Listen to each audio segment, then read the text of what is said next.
TDP party మహానాడి కార్యక్రమాన్ని కడపలో నిర్వహించిన తర్వాత ఆ నిర్వహించేటువంటి క్రమంలో అనేక మంది టీడీపీ పార్టీ నాయకులు అనేక రకాలుగా రెచ్చగొట్టే విధంగా వ్యాఖ్యలు చేయడం మనం చూసాం. అదేవిధంగా వైఎస్ఆర్ విగ్రహానికి సంబంధించి కూడా మరి పసుపు జెండాలు పచ్చ తోరణాలు కట్టినటువంటి పరిస్థితి కూడా మనం చూసాం. సో అంటే రెచ్చగొట్టే విధంగా ఈ రకంగా చేస్తూ పోతున్నారు. ఇది ఎక్కడికి దారి తీస్తుందని చెప్పి చాలామంది అభిప్రాయం వ్యక్తం చేశారు. అయితే ఇప్పుడు వైఎస్ఆర్ కాంగ్రెస్ పార్టీకి చెందినటువంటి పులివెందుల నాయకులు సతీష్ రెడ్డి గారు మాట్లాడినటువంటి మాటలు నిజంగా ఆయన అంటే ఒక పార్టీకి సంబంధించిన వ్యక్తిగా కాకుండా ఒక కామన్ మ్యాన్గా ఒక సాధారణ వ్యక్తిగా నేను చెప్తా ఉన్నాను. వీళ్ళు చేసేటువంటి కార్యక్రమాలు ఫ్యూచర్లో ఏ రకంగా ఉండబోతాయనే దానికి ఒక క్లారిటీ ఇచ్చారు. ఆయన ముందుగా ఒకసారి ఏం మాట్లాడారనేది ఒకసారి మీరు వినండి ఆయన మాటల్లోనే. మహానాడు గురించి మాట్లాడతారు. మహానాడులో ఒక ఆయన కూర్చొని ఒక యువ నాయకుడు కూర్చొని తడిసిపోతున్నాయంట. మాకు కాదయ్యా తడిసేది, గ్రామాల్లో ఉండేటువంటి తెలుగుదేశం పార్టీ కార్యకర్తలకు ఇప్పుడు తడుస్తున్నాయి. నువ్వేమో చేస్తావు, అరాచకాలు చేయమని చెప్తావు, ఈరోజు చేసుకొని వెళ్ళిపోతావు. ఒకవేళ నువ్వు అధికారం లేకుండా హైదరాబాద్లో మకాం మారుస్తావు, హైదరాబాద్ లేకుండా సింగపూర్కి పోతావు. నీ దగ్గర డబ్బులు ఉన్నాయి. ఇక్కడటువంటి సామాన్య తెలుగుదేశం పార్టీ కార్యకర్తలకు లేవు కదా, మరి వాళ్ళకి ఎవరు అండ? ఈరోజు నువ్వు వేసినటువంటి విష బీజము రేపు ఇదే కార్యక్రమాన్ని వైఎస్ఆర్ కాంగ్రెస్ పార్టీ నాయకులు మొదలు పెడితే, రేపు వైఎస్ఆర్ కాంగ్రెస్ పార్టీకి అధికారం వస్తే నీ తెలుగుదేశం పార్టీ కార్యకర్తలు రక్షించే దేవుడు గుర్తుపెట్టుకోండి. ఈరోజు అధికారంలోకి వచ్చిన తర్వాత మనం స్ప్రెడ్ చేయాల్సింది, మనం ఈరోజు ప్రోత్సహించాల్సింది మంచితనాన్ని ప్రోత్సహించాలా. గతంలో ఏదైనా పొరపాటు జరిగినటువంటిది మేము తిరిగి దాన్ని అటువంటి కార్యక్రమాలు చెయ్యము అని చెప్పేటువంటి పరిస్థితులు మీరు పెట్టాలా. అది తీసుకొని పోకుండా నువ్వు కూర్చొని మహానాడులో లక్షల మంది పెట్టుకొని తడిసిపోతాయంటావా? తడిసిపోయేది మాకు కాదయా. నువ్వు అన్యాయం కేసులు పెట్టు, ఇంకా 10 భరిస్తాం. కానీ రేపు అధికారం రేపు నువ్వు రానప్పుడు నువ్వు మొగోడివైతే ఈ రాష్ట్రంలో ఉండాలా.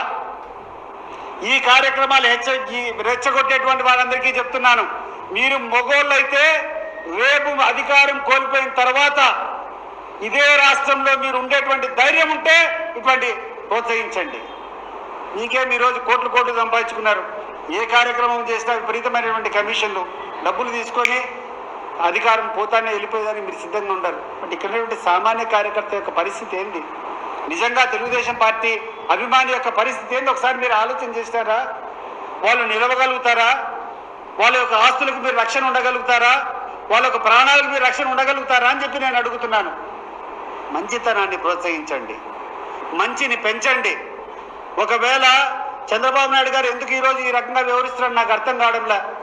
వాళ్ళ కొడుకు తప్పు చేస్తే, బాబు ఇది తప్పమ్మా, ఇటువంటి పరిస్థితులు వల్ల ఎవరూ బాగుపడింది లేదు, ఇటువంటి అనార్థాలను పోషించడం వల్ల ఏ ప్రభుత్వం కూడా మంచి సాధించింది లేదు, ఇది కరెక్ట్ కాదని చెప్పి చెప్పాల్సింది పోయి. సో ఇట్లా ఈ కూటమి వ్యవహరిస్తున్నటువంటి ఈ పాలనకు సంబంధించి అనేక అంశాలను ఆయన ప్రస్తావించడం జరిగింది.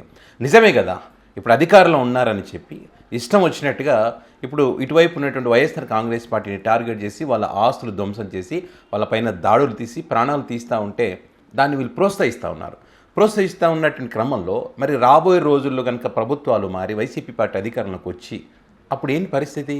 మరి మీరు సంపాదించుకున్నారు, మీరు వేరే ప్రాంతాలకు వెళ్ళిపోతారు, మరి కార్యకర్తలు ఎక్కడ పోవడానికి లేదు. ఎందుకంటే వాళ్ళ దగ్గర డబ్బు ఉండదు కాబట్టి, పార్టీ కోసం ప్రాణాలను పణంగా పెడతారు కాబట్టి, వాళ్ళ ఆస్తులు పోగొట్టుకుంటారు, ప్రాణాలు పోగొట్టుకుంటారు, వాళ్ళు ఆర్థికంగా చితికిపోతారు. వాళ్ళకి ఎవరు అండ, వాళ్ళకి ఎవరు దిక్కు? నాయకులు బాగానే ఉంటారు, కార్యకర్తల పరిస్థితి దారుణంగా ఉంటుంది.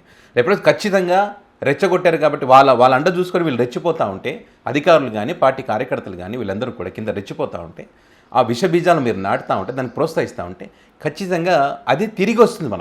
మనం ఏదైతే ఇచ్చామో అది తిరిగి వస్తుంది. మరి దాన్ని ఎదుర్కోవడానికి సిద్ధంగా ఉండాలంటున్నారు.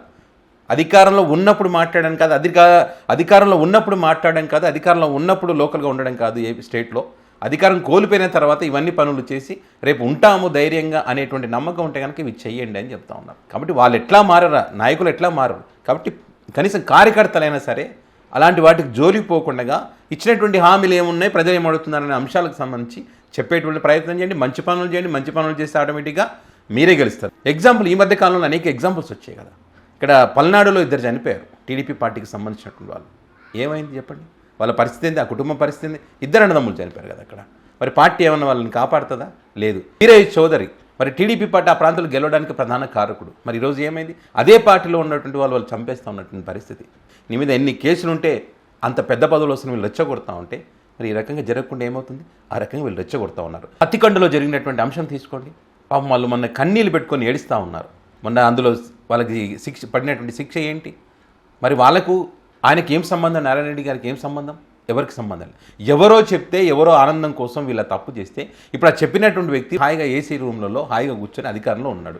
మరి వాళ్ళు ఏదో ఒక పూట భోజనం పెట్టానో, ఒక పూట మందు పోసారనో, ఏదో బిర్యానీ తినిపించారో అని చెప్పి వీళ్ళందరూ వాళ్ళ జీవితాలను నాశనం చేసుకొని ఇప్పుడు ఆ కుటుంబాలు రోడ్డున పడినటువంటి పరిస్థితి. వాళ్ళ ఆవేదన మనం చూడలేదా?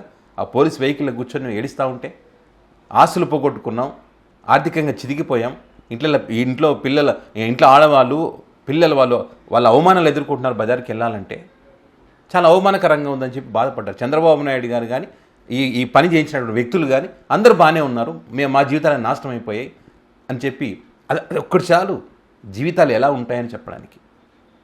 ఎవరి కోసమో ఏదో చేసి ఆ రకంగా నష్టపోయిన పరిస్థితి. కాబట్టి ఇప్పుడు సతీష్ రెడ్డి గారు చెప్తున్నటువంటి మాటలు ప్రతి ఒక్కరు కూడా ఆలోచించాల్సినటువంటి అవసరం ఉంది. వైసీపీ పార్టీ నాయకుడు చెప్తే మేము వినేది ఏంటి అనేది పక్కన పెట్టి ఆయన ఏదైతే అంటే ఒక పార్టీకి సంబంధం లేకుండా ఒక కామన్ మ్యాన్గా చెప్తున్నటువంటి ఆయన మాటలు ఖచ్చితంగా వింటే రాష్ట్రంలో మంచి వాతావరణం ఉంటుంది. రేపు ఏ ప్రభుత్వాలు వచ్చినా కూడా ఎవరికి ఏ పార్టీ నాయకులకు ఇబ్బంది ఉండదు. ఆ లీడర్లు మారుతూ ఉంటారు, కానీ కార్యకర్తలు ప్రజలు అదే గ్రామంలో అక్కడే పని చేసుకోవాల్సినటువంటి పరిస్థితి. పొద్దున్న లేస్తే వాళ్ళ మొహాలు చూస్తున్నటువంటి పరిస్థితి. కరోనా టైంలో కూడా ఈ నాయకులందరూ ఎక్కడున్నారో మీరు ఒకసారి గుర్తు చేసుకోండి. ఇప్పుడు అధికారంలో ఉన్నటువంటి వాళ్ళు ఎవ్వరు కూడా కరోనా టైంలో ఏపీలో ఉన్నారా? ఎవరైనా? ఎవ్వరూ లేరు.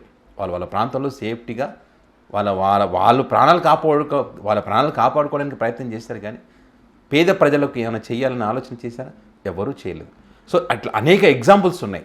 సో ఇప్పుడు సతీష్ రెడ్డి గారు మాట్లాడిన మాటలు కూడా ఆలోచింపజేస్తూ ఉన్నాయి. కాబట్టి అది దృష్టిలో పెట్టుకొని ఖచ్చితంగా ఈరోజు ఏదైతే చేశామో, ఈరోజు ఏదైతే మనం విషబీజం నాటామో అది తిరిగి అంతకు రెట్టింపై మన మెడకు చుట్టుకుందన్న సంగతి గుర్తుపెట్టుకోవాల్సినటువంటి అవసరం ఉంది. నిజంగా తట్టుకోవడం కష్టం. వణికిపోతున్నారంటే ఎవరు వణికిపోతారు? ఇట్లనే చేస్తే రేపు రోజు వణికిపోయేటువంటి పరిస్థితి. ఇప్పటికే కొంతమంది టీడీపీ పార్టీ సంబంధించిన కార్యకర్తలు వణికిపోతాం. నిజంగా ప్రభుత్వం మారితే, వైసీపీ అధికారంలోకి వస్తే ఏంది మా పరిస్థితి అని. ఎందుకంటే వైసీపీ పార్టీ నాయకులు చెప్తా ఉన్నారు, జగన్మోహన్ రెడ్డి గారు కూడా చెప్తా ఉన్నారు, అధికారులకు అందరికీ చెప్తా ఉన్నారు, ఎవరు ఇబ్బంది పెడితే వాళ్ళ పేర్లు రాసుకోండి అని చెప్తా ఉన్నారు. భరించండి, ఎన్నైనా భరించండి, కానీ గుర్తుపెట్టుకోండి, రాసుకోండి, తిరిగి ఇచ్చేద్దామని చెప్తా ఉన్నాడు. సో ఖచ్చితంగా భయపడతా ఉన్నారు, వణికిపోతూ ఉన్నారు. సో తగ్గించుకుంటే బెటర్.